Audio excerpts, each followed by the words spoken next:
Bismillahirrahmanirrahim. وَلْتَكُنْ مِنْكُمْ أُمَّةٌ يَدْعُونَ إِلَى الْخَيْرِ وَيَأْمُرُونَ بِالْمَعْرُوفِ وَيَنْهَوْنَ عَنِ الْمُنْكَرِ. Alhamdulillah wassalatu wassalamu ala rasulillah mabad.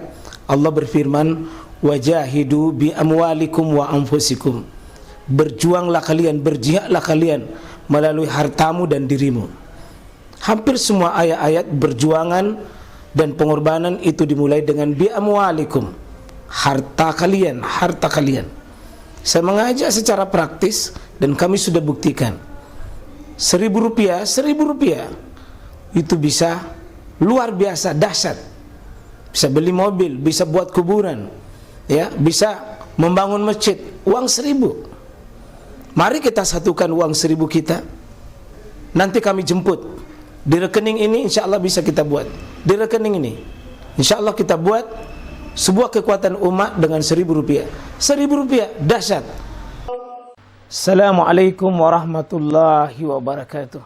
Judul hari ini, judul besar kita hari ini, faham agama dalam Islam. Kenapa ini dibahas? Karena orang itu Pak bertindak, berbuat tergantung dengan fahamnya dia. Kalau kita mau lihat pengamalan seseorang itu beda-beda karena itu yang ada dia pikirkan, itu yang ada dia pahami.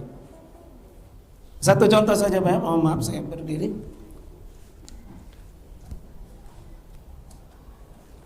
Yang nyata kita bisa lihat sehari-hari itu, kenapa ada orang sholat begini, kenapa ada orang sholat begini, kenapa ada orang sholat begini, dan kenapa ada orang sholat begini, kenapa ada orang sholat begini, kenapa ada orang sholat begini, ada orang sholat begini, dan ada orang sholat begini, ada juga orang sholat begini.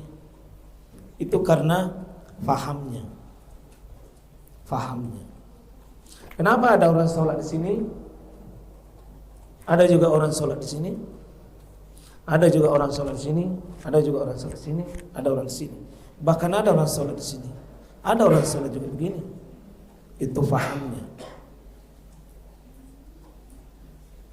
Kenapa ada orang sholat matanya melihat ke depan, ada orang sholat melihat begini, ada orang yang melihat begini, ada orang menatap tajam, ada orang melihat ujung jari, ada juga menutup matanya. Fahamnya. Orang berkorban hari ketiganya, 7 harinya, 40-nya, 100-nya. Itu karena faham dia begitu. Jangan dikira bahwa dia berbuat jelek, menurut dia itu kebaikan, bahkan rela berkorban. Potong kambing, nah tembok itu kuburannya. Ya. Sampai yang megah-megah itu paham dia.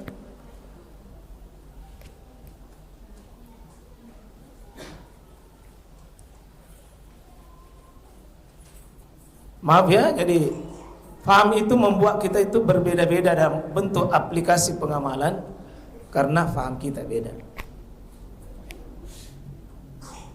Ada orang mau maaf mungkin seperti saya, celana saya itu ya persis di bawah, persis di mata kaki. Ada juga orang seperti begini kan? Ada juga biasa ya sampai di bawahnya. Ada sebagian faham, ada memang juga ada yang memang fahamnya, ada yang memang juga ya melihat efisiensinya saja. Maaf, saya lihat di sini ada satu yang pakai kudung, pakai cadar, itu faham. Ada yang pada umumnya tidak, itu faham. Dan seterusnya, faham ini tergantung dari kita membaca, kita mendengar, kita merasakan, sampai kita kumpulkan sebuah kesimpulan dalam diri kita dan kita amalkan. Maaf, di sini faham agama dalam Islam, materinya Bapak Ibu sudah ada saya kirim melalui operator tadi ya. Mungkin sudah ada semua di HP kita. Ya sudah sampai. Kita mulai yang dimaksud di sini, kita paham dulu Islam itu bagaimana itu Islam. Karena di sini sumber akidah kita. Sumber akidah kita yang disebut dengan akidah Islamiyah. Artinya sebuah keyakinan yang terpatri dari dalam, kokoh, menghunjam, kuat, sampai rela mati, rela berbuat apa saja, itu karena atas dasar keyakinan itu. Namanya akidah Islam. Nah, ketika kita bicara tentang Islam, maka Muhammadiyah itu mengajarkan ad-dinul Islam, Islam itu ma anzalallahu fil Quran. Pasti Quran. Wa ma jaa bihi as-sunnah al-maqbulah, dan apa yang ada dalam hadis yang sahih atau hadis maqbulah. Hadis. Jadi kalau menurut paham secara garis besar itu Islam tidak ada kalau bukan Quran dan bukan Sunnah. Meskipun orang itu sudah sekian lama masuk Islam, tapi dia tidak berakidah kepada Quran, dia tidak berakidah kepada Islam, kepada Sunnah atau hadis, maka hakikatnya dia bukan Islam. Meskipun sudah lama dia sudah masuk dalam Islam, tapi bagaimana dia terikat dengan Quran, bagaimana terikat dengan As-Sunnah atau Al-Hadith. Kalau Muhammadiyah cuma menyebut dua ini saja. Ad-dinul Islam, Islam itu ma anzalallahu fil Quran, Quran. Jadi, kalau mau mengukur Islam, ya buka Quran. Kalau mau mengukur Islam, ya buka hadis. Sandaran kita kepada Quran dan Sunnah ini faham. Ya karena ada orang yang mungkin nanti pakai Quran tapi tidak mau pakai Sunnah. Nah, itu sehingga ada istilah namanya ingkaru Sunnah. Namanya itu sudah berubah-ubah. Tidak mau pakai Sunnah, pokoknya Quran saja. Kenapa? Dia lihat itu banyak sekali hadis-hadis bermasalah. Dia tidak mau pusing dengan hadis-hadis bermasalah, tidak usah dipakai deh. Itu paham. Ya paham yang begini ya tentu tidak dipakai di dalam Islam karena dia termasuk aliran sesat, menyimpan. Jadi Indonesia ini seperti lahir nabi-nabi palsu yang Imam Musaddiq itu yang pernah ada. Tidak lain adalah tidak mau memakai Sunnah. Dia pakai Quran saja. Sehingga memberi nama julukan dirinya apa? Kelompok Jamaah Quraniyun. Quran saja.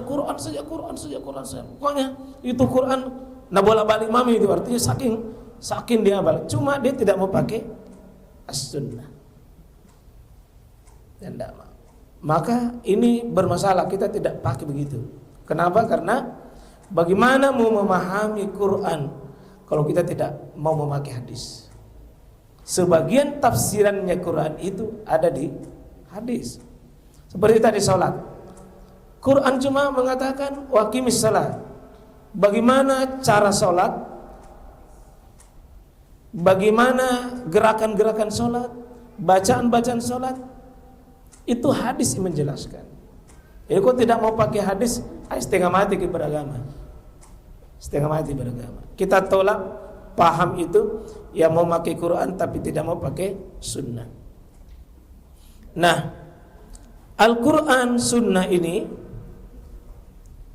kita sudah yakini bahwa Islam itu dengan Quran dan Sunnah sudah lengkap. Sudah lengkap. Itu paham dasar itu Pak. Jangan lagi ditambah-tambahi. Jangan lagi ditambahi dan jangan dikurangi. Oh, maaf ini saya tulis sedikit Pak supaya apa? Bisa. Berarti yang sebelah sini agak susah dilihat ya. Tapi tidak apa-apa, didengar sih. Islam, bismillah. Pak kita di sumbernya, rujukan utama Al-Quran, kemudian As-Sunnah, atau nama lain Al-Hadis.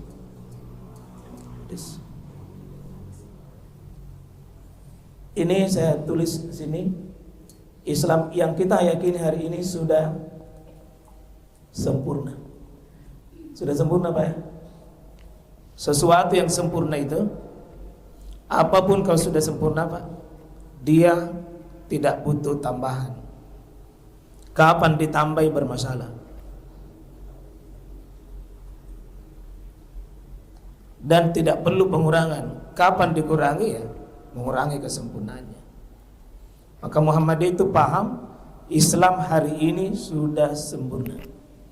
Kalau sudah sempurna, seperti rumah sudah sempurna, bangunan sudah sempurna, rumah modelnya sempurna, ukurannya sempurna, warna catnya sudah sempurna, aksesorisnya sudah sempurna, jangan ditambahi. Karena itu siapa menambah-nambahi pasti rusak, pasti rusak. Dan dia tidak akan bisa menikmati Islam. Oh dia tambah-tambahi. Apalagi namanya Pak kalau penyakit suka menambah-nambahi? Apa namanya? Penyakit apa namanya kalau suka menambah-nambahi syariat? Bid'ah.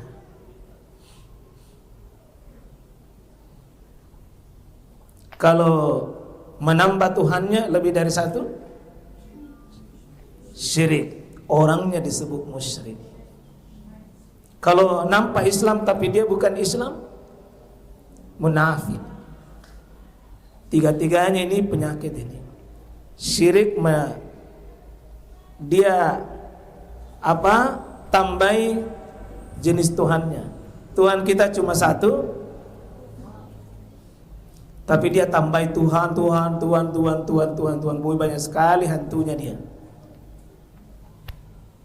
Syirik. Nanti di bulan depan kita pakai kajiannya itu adalah transaksi syahadat untuk menghilangkan semua jenis Tuhan itu. Kalau ini bid'ah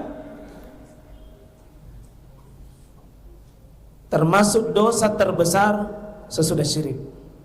Ada nanti kitab namanya Al-Kabair, 76 dosa besar. Dari kumpulan Quran dan Sunnah, yang paling tertinggi itu syirik, dan sesudahnya bid'ah.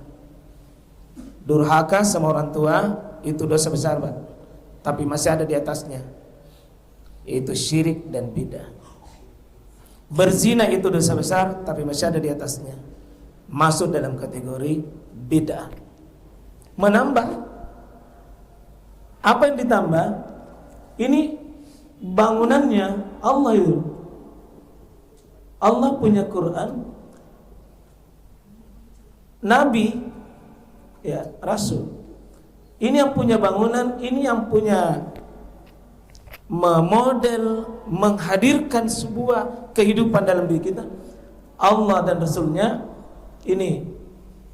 Kalau ini yang kita berani ganggu-ganggu ini, hak Allah dan Rasulnya, betul-betul Pak kita yang kurang ajar ini. Maka ketika Islam ini sudah sempurna, ada di situ dalil surah Al-Maidah, surah 5 ayat 3. Ada bisa bantu Pak baca? Ada bisa bantu baca? Ya. Ada bisa bantu baca? Al-Yawma. Ya. Al-Yawma akmaltu. Ada bisa baca surah Al-Maidah ayat 3? Ya, Al-Yawma akmaltu. Ya, atau pausas langsung saja. Surah Al-Maidah bisa dibuka di Al-Quran tak? Dibuka di surah 5. Potongan bagian terakhir, bagian tengah. Surah Al-Maidah ayat 3. Surah Al-Maidah ayat 3. Bisa? Ya. Ya fadal ya, pausas langsung. Al-yawma akmaltu lakum dinakum. Iya. Wa atmamtu 'alaikum ni'mati wa raditu lakumul Islam dina. Nah, ini penting ayat ini, Pak. Tidak bisa benar akidah kita, pemahaman kita dengan Islam kalau ini kita tidak paham. Ya. Jadi al-yauma pada hari ini, yakni ketika Nabi turun wahyu terakhir ini, al-yauma hari ini, pada saat Nabi haji wada, al-yauma akmaltu lakum dinakum. Hari ini sudah kusempurnakan agamamu. Jadi Islam itu sudah sempurna. Sesuatu yang tidak sudah sempurna, Pak, ini konsekuensinya tidak perlu ditambah. Jangan ditambah. Dan tidak perlu lagi ada kurangi. Kapan ditambahi atau dikurangi? Dalam perkara, nah, perkara akidah, ibadah, akhlak. Kalau muamalah tidak ada bedanya, Pak, ya. Ya. Jadi dia tidak perlu kurangin dalam bidang akidah, ibadah, akhlak. Ini 3 tidak perlu ditambah-tambah. Contoh begini sederhana saja, saya agak heran itu.